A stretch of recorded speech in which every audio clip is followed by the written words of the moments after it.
Hey, welcome to Tutorial Lore. This video explains the Gazelle piano tech software app and whether it's worth using. Quick disclaimer. This is an explained review based on user feedback and online data, not personal use or a visual demo. Gazelle is a piano technology app designed to assist piano technicians, instructors, and enthusiasts in managing, tuning, and maintaining pianos efficiently. It provides tools for piano tuning, key and pedal adjustments, maintenance tracking, and performance monitoring.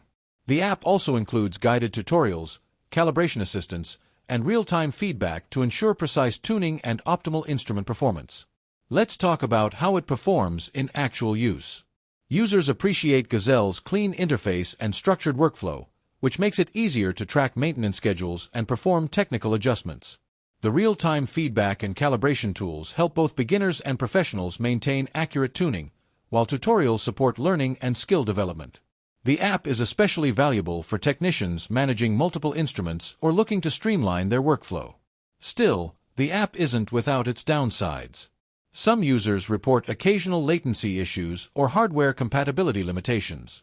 Advanced features may require subscriptions, which could be a barrier for some users.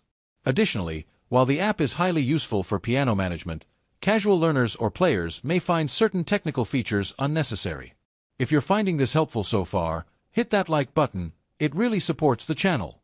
In summary, the Gazelle app may be worth using if you are a piano technician, instructor, or dedicated enthusiast seeking a comprehensive tool for tuning, maintenance, and learning. It excels in workflow organization, precision tuning, and interactive guidance. However, if you do not require advanced technical features or want full access without a subscription, it might not fully meet your needs. This is not a commercial or paid promotion, but an informational video. For inquiries, contact the email address stated in the description.